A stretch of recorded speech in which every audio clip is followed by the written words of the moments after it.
lẽ FM dấu ổ bị trống cắn lâu kiểu lệ ta giải na friendly match khel tu ta hi Kahrawtians BC lệ Khawzawl lắm ni à jam ball zuang don chan e jam ball Khawzawl lắm mình ăn là á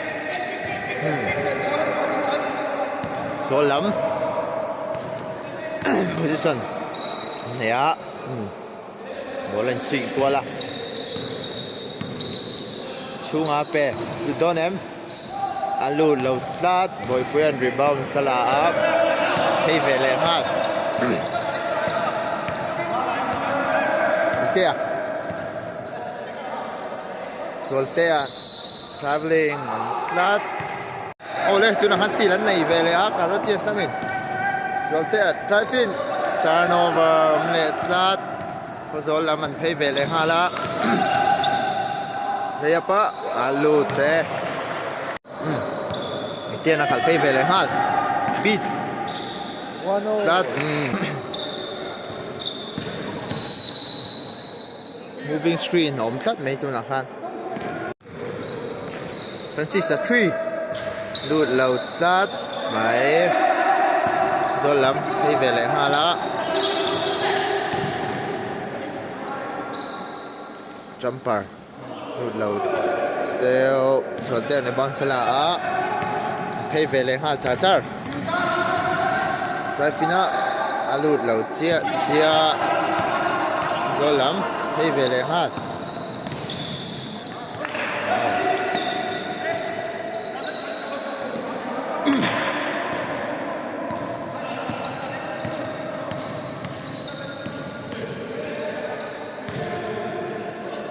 drive fina fall oma basket kau na ni tu na khan tila boy dina 3 alut lâu tlat boy pia la ya turnover om le thlat me turnover ani ha tran riau Khawzawl la man nor phei ve ha la ai alut lâu chia ni tu na han tradition ve le ha boy pia Francis ha pe Francis sai ting ti don boy dina pe boy dina 3 alut lâu le chia nó lum lâu theo nghe nè Khawzawl lắm đây lệ về lệ han 3 shooter alut lâu chia Francis rebound sao là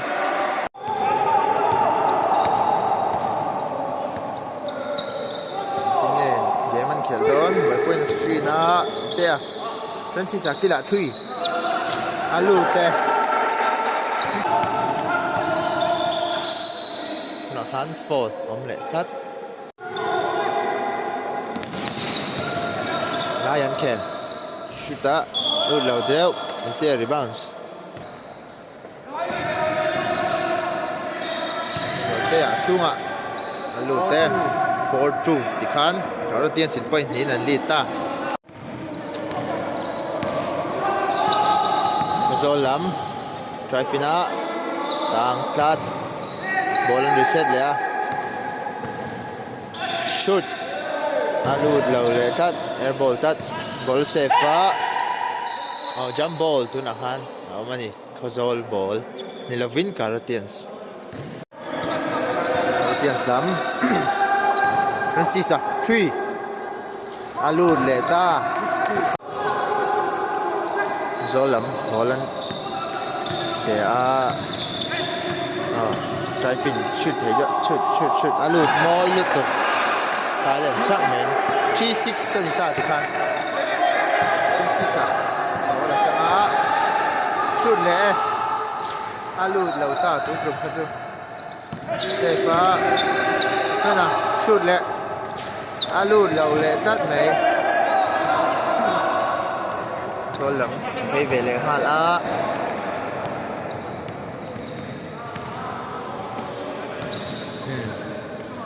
anh chọc boy thấy có mày tiếng anh thì đón shoot đã nằm mà set push phei về lại ha là chung mà phei cái tu mà cái lâu phụ bật anh lâu á phụ hồi nãy tôi đã khan ý tiếc khan software ra vòng phụ saka anh đã lúc tục lâu tu ra ngay yang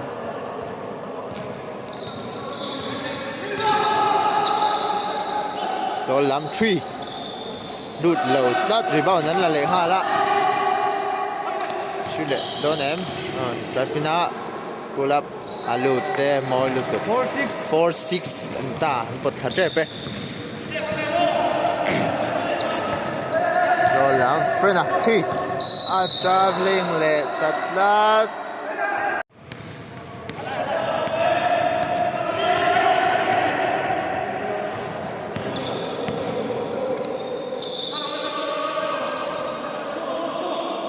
lai khu an ti chep ani khu shoot le ai alut ta lo tat mai rebound poidin an la poidin out of bounds turnover le tat Khawzawl lam tinia che tan la don 3 shoota alut lo tat Francis an rebound la itean pass paya zolte layup lut che 7-4 ani le tat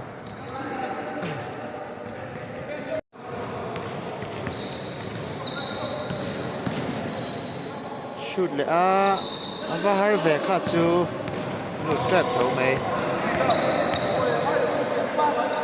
zolte drive in le alu lo chia va oi om em Khawzawl lam in an nor phei ve le kha I'm pal tat me 3 shoota alu lo tlat hoi puya pass phaya la itia drive in lut lo chia Khawzawl lam out of bounds step and safe an shama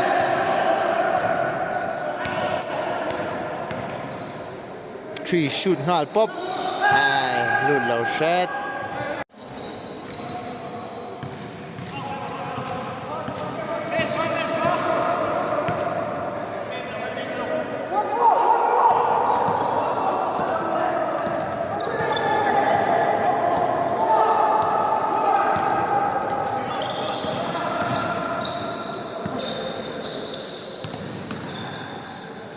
Van cha em kha chu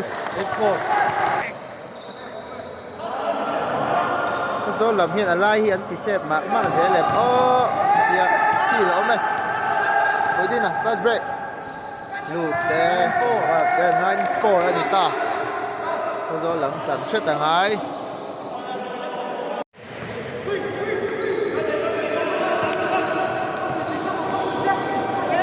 Khawzawl lam double team ma shoot lut lo tlat mai fast break ka vom poidin an ite lut le khan 10-4 in an lead ta point group in an fal ta tlat mai Khawzawl lam an tran deuh hlek angai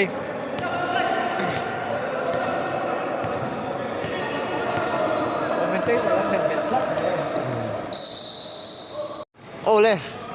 kan lo le ta Trafina Khawzawl lam lut lo tlat zolte rebounds an lut thei lo tlat zanin hi ngai dam sia ni boya 3 akila atoi shet lut lo deu Khawzawl lam in an nor phei ve le kha chu ba blind ve boya thei le han poidina Zolten Abbas fu deu lotto aron dek man chia ni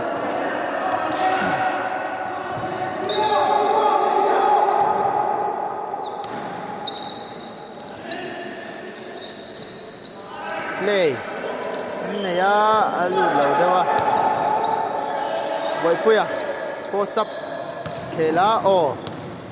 pui miap khop mai zolte drive in basket count lo chia tuna khanin substitution Kahrawtians da menan siama boy puya aya val puya ron lut val puya basket ron nei ngal tat mai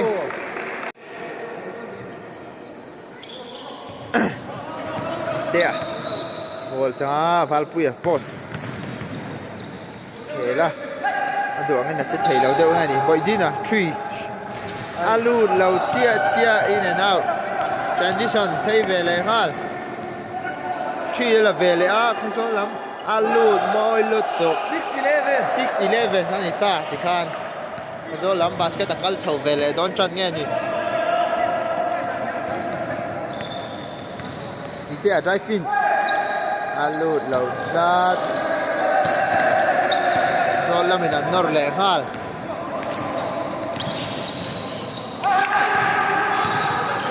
สปินจัมเปอร์อาลูดเหล่าเจี๊ยทีนี่วันนี้นะเฮ้ยเวเลยฮัลละจวนจนี่จวน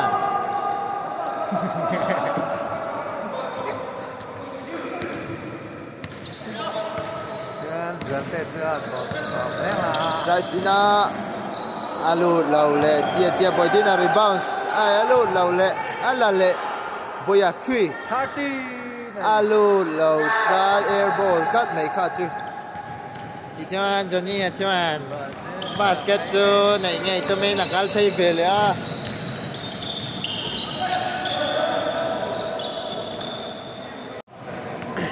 ก้อนแรงข้างหน้ากันเราได้หลายตาKhawzawl big man โอ้แล้วละแม็กstill ตัดโอ้เลยแต่คันKhawzawlแล้วมัน substitution นั่นเสียมเวีย big man นั่นด่าลุดเวลทุกอันนี้3 shooter อัตโตเชดนอร์เวลฮะKahrawtiansทำเองบอยดินะ3อาลูเราเล่เจียบอยดินะแล้วลุ่มเราไงนี่ลุดให้เราเรียวไหม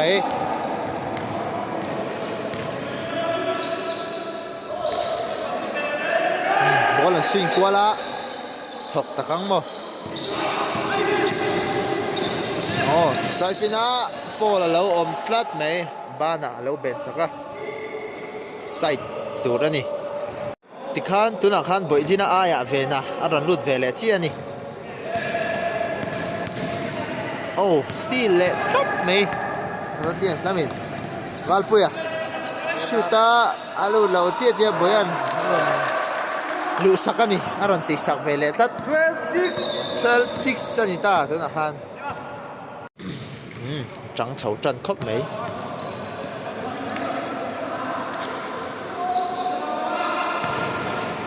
ฝรั่งอาลูเตวลุตุกตังฟ้าล่ะเอเวฮะจัดวัลปุยะวัลปุยะมิดเรนจ์อาลูเราเซตัดรัมซานะว่าเซฟ3 shooter ฟังอีน่าชัดอันนี้แค่ละดิกเฉาจันโดนเนี่ยหูดมจันเนี่ยบุยะบ้านเฟกเวทสังวาลาลายะ N1 ตัดไหมบาสเกตบอล13-6 in Kahrawtians in the lead แม่กันนี่ตัวไหน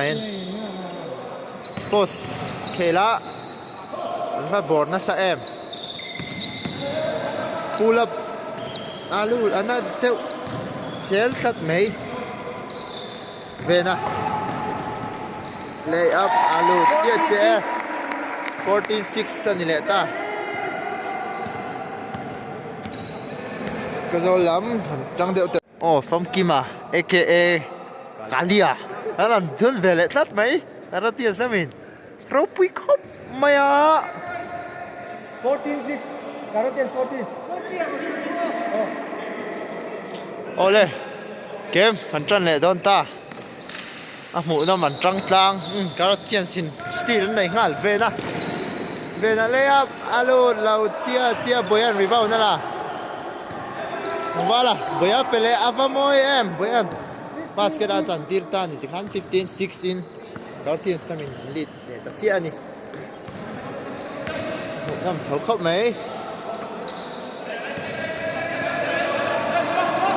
โอ้โห3 shoot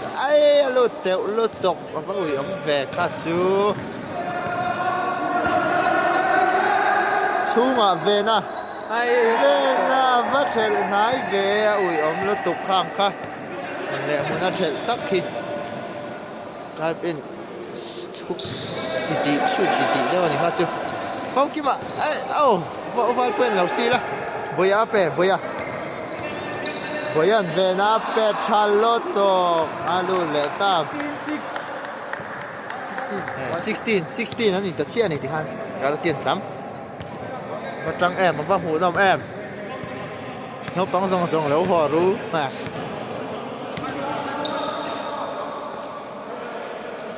oh boss khel don nghe alo tẹo mà nghe vui ấm về bơi à thấy quy về lẽ bơi ăn về nè 3 alo 6 mấy 18 6 lần lít ta drive in ava pass dik tẹo em ha chứ anh lâu bền son sắc man sa mà nhỉ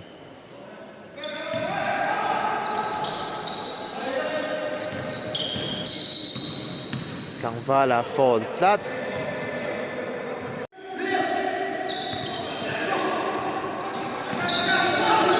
ava cha em alo teo lo to ava han tang moi em mà sẽ to pa khal fu lo deu hlek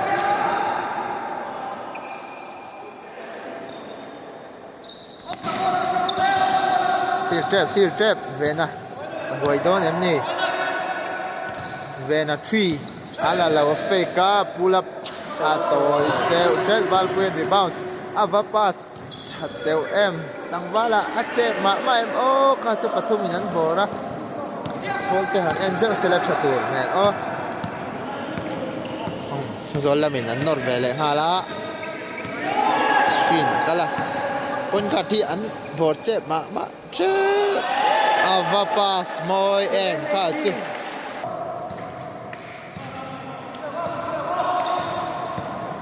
Valpuya drive in a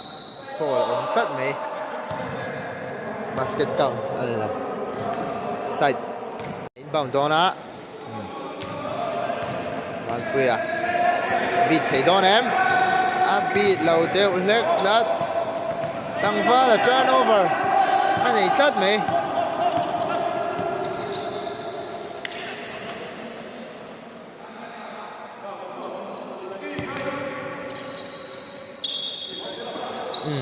yes moi don yes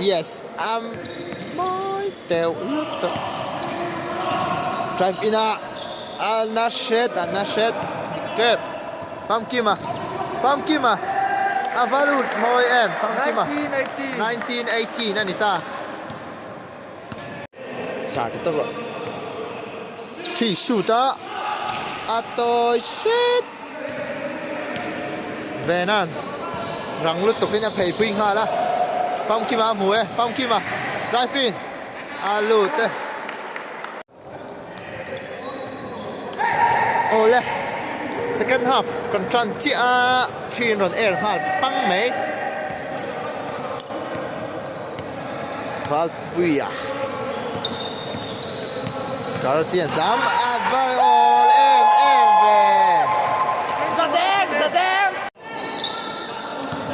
yes ai 3 shooter atoi chia ava ui em thằng va là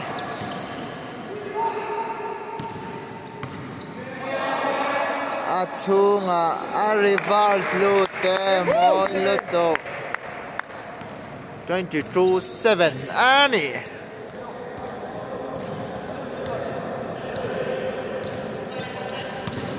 họ lụt về lẹ móp lụt tốt lụt teo phan ui ấm về phi vô giống truyền về lụt teo truyền lụt tục về nè đằng va là turnover này là ta tỷ lệ về lẹ vào chọc về yes tôi chia Phong kiếm vào oh tôi xuất sắc mấy 123 现在应该几个 ole commentator hi vil ram tin da CCNDT news why amo fa vanal ve kha chu 823 Pham kima boya pele boya screen roll up pe fu lo de em phụ lâu đâu nha ngay turnover ổn ha là rồi là mình thấy về lại ha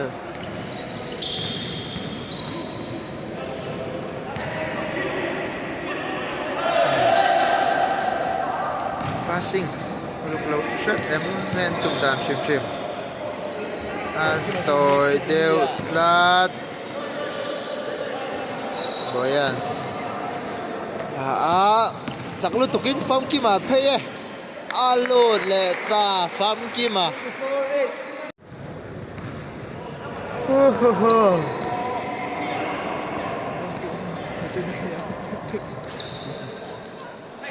shoot lệ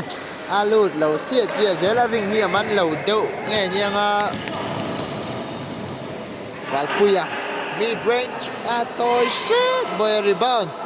chầu lệ ha là tu lâu lệ chia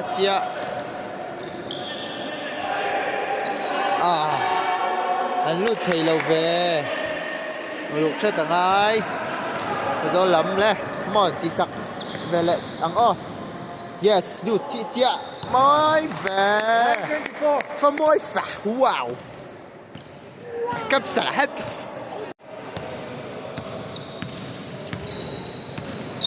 hand over khel về nó khá là hồ lâu nghe lại ở về là tree coi shit lại phong kim mà bẹc luôn tôi mà phong kim mà thế mình là lâu thêm hai đều nghe lâu phải malu tục song nè rồi lắm still lâu tree still lâu still lâu lệ thâu nè tree lâu lệ đó em lâu lệ akal chan boy ti dan ngai bốc lên ti lệ phải ổn thầy em nó là fall man trok anh nè Kahrawtians sao mình inbound đó na ku ăn sẽ thiểm nhẹ lâu ní na lặng đón riếu em kê transition na lụt này tôi là han 25-11 anh point hi yes put thar lụt tục cô yes come on yeah lụt môi lụt tục 12-25 come on Khawzawl lắm anh ghé mà phụ chầu trận đón ní na lặng riếu em kê Francis ṭang môi lô tô khá cho Francis Khawzawl lắm bằng anh mình cần sẽ về vác lâu vàng hết Khawzawl cần tìm mấy yes cô bùi yes alo lâu chia ý tệ về na anh lâu phốt cắt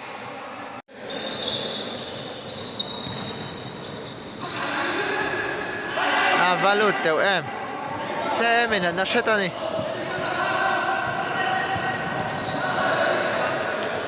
3 shooter avateo về nó sẽ anh Itian Francis pe Francis anh va nhìn một chặt thấy em 27-12 anh ta Khawzawl lắm game khá hẳn lục sâu teo ở địch trận anh nha post khel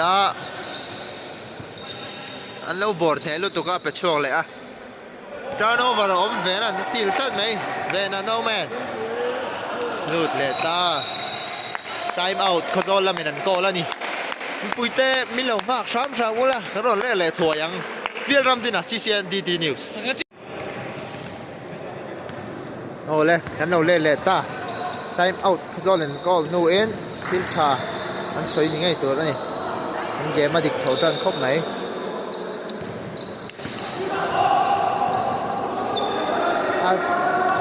con gật khu anh nó chết sặc chín luôn tụi có hồi thầy về nè hồi lẩu đậu sét nghe thì khác chung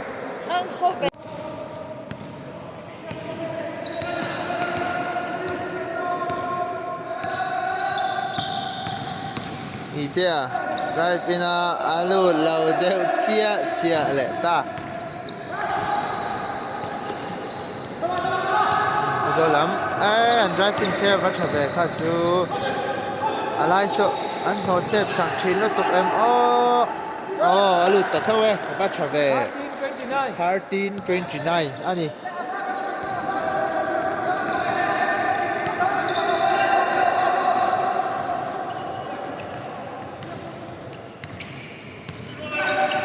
Alan ite screen saka ite Francis ape Francis a chawa alut laut chia tangwala safe Francis a hoi lo shet hoi dina nan pek chat don en o Francis a screen lo tung nge ni Khawzawl lam drive suta atoy le chia tangwala alut le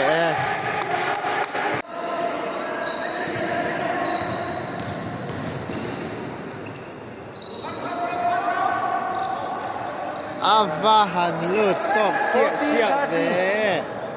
cha kêu ite a Kahrawtians samtan phei sak ve le a đây ngài khan pe o a free lut tok kat lu lo chi lo ani kha chu 31-14 ani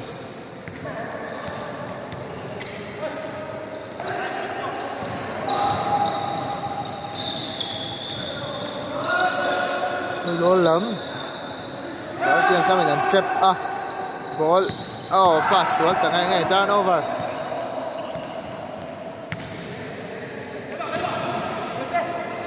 Vena ite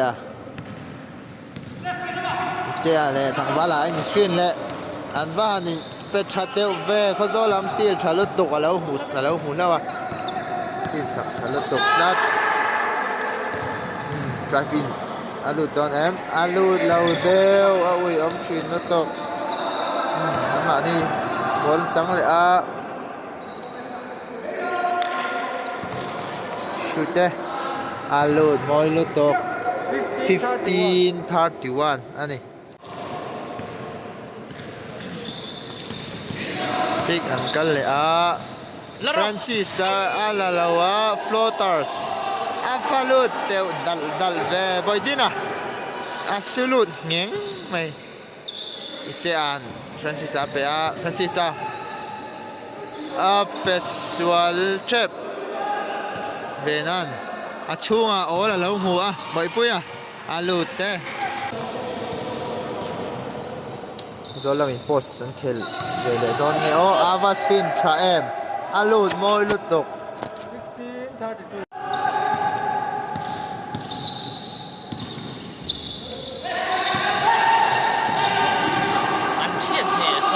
Francis a 3 alut lawa an wani rebound bok venan 3 la vele a koi straight Khawzawl lamin rebound an lata a khan ti sak chau phei vele doni apa start set mo van ui ve kha chu le 16-32 vente an screen 3 vena koi straight vot man deuh ngai nianga ite an avastil teu em Khawzawl lamin chi su te lut alut teu lut tu koi straight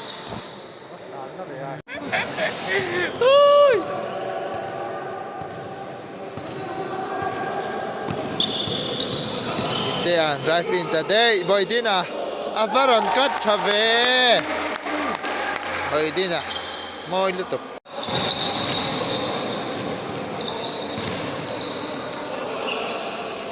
Koti yes pina ai toy shit va ui mo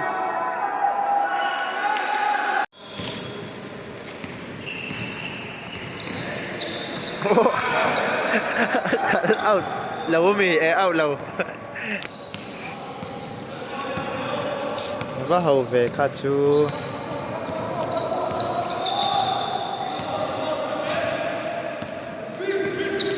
je boydina drive in up official ya free throw chang air ball tat me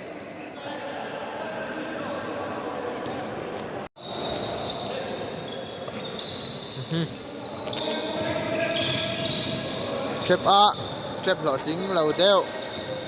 drive in alut don em avateu em Francisa Dang ro. Francisa alut low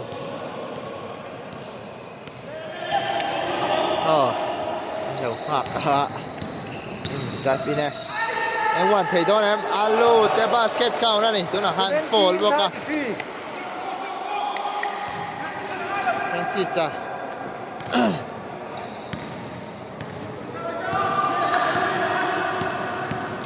rồi tên bố là anh Hanover Francis and 3 shoot coi đều set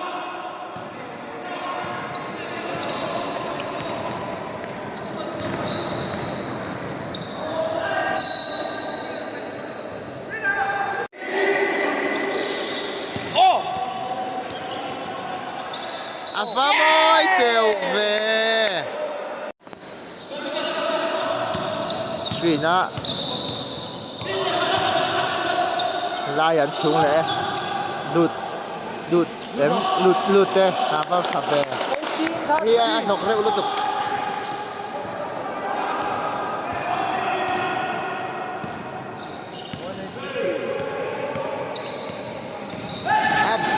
Avahan dish out free em về bởi thế nào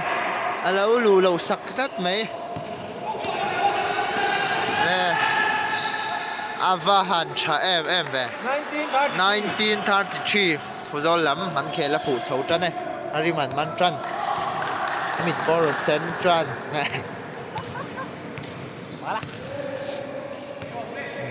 bội bơi à play về lại đâu nó alut lâu chia vẫn bị ấm về rồi tê lại thì trả lại đón kỹ là bội đi na pe bội đi na nên chép ite free lotto lút lệ tăng ngay 34-19 anh lệ ta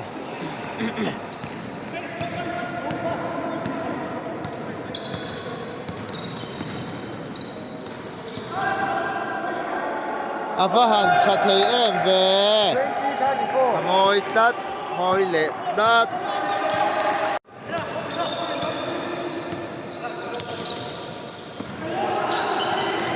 rồi lệ zolte anh thì zolte pa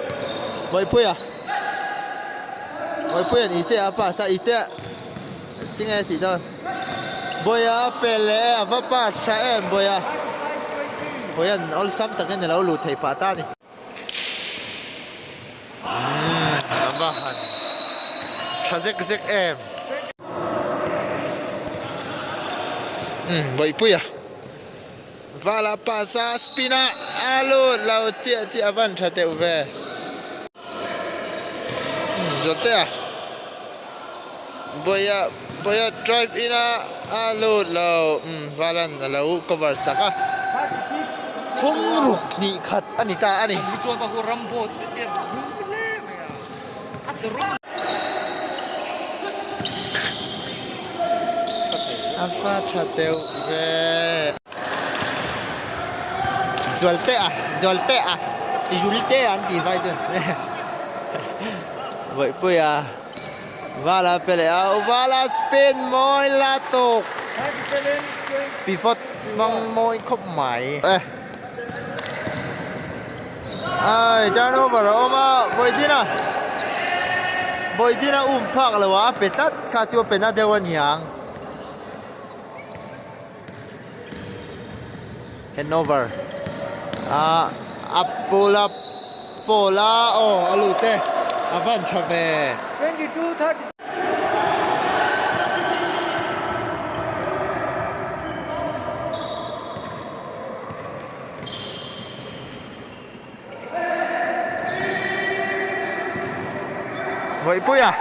Boy puya spin move moi latuk avan chave Yes, avan al em alut lau deu shet avan chateu về kha chu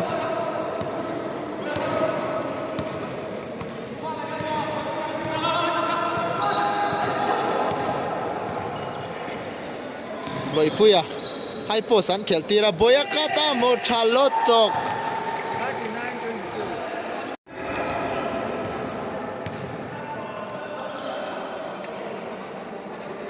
ว่าฟรีเวชุดโดนนังเอ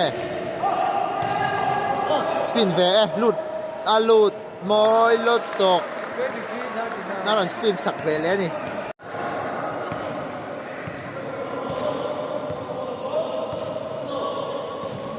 บ่อยปุ้ยอะให้โพสต์จังอันเซมตีเลยโดนไงอ๋อปุ้ยอะอันบซิมเฮลุตุกบ่อยอะทรีอัดลุดแล้วว่าปุ้ยอะลุดแล้วเวเลยอันว่าอุ้ยอมเวข้างค่ะใจอินะอัดโตยลุดตกนั้นมานี่หรือเปล่านั่นล่ะฮัลโหลลุดเวเลยมาแล้วนี่อันว่าชอบเวสวัสดีอะบอลจริงไงอันเสร็จกว่าเลยโดนไปปุ้ยอะอัพไปโดนหมกเตี้ยฟ้าละโซ่กับเปียฟ้าละกี่ละอัดดูอังไงนักเขลไทยเราเดี๋ยวไปปุ้ยหายโพสะนั่นนั่นตีเวเลยอะอัดลุดตา can't game up อันนี้ตานี่40-24 in Kahrawtians อันจักอันนี้อันเขลหมูน้ำมาจันทร์ก็มีรถเอ็นเล่เช่าตัวริงกับสมัชเจ้ารีพอร์ตไปตู้ฮีเวลรัมดินะ CCNDG News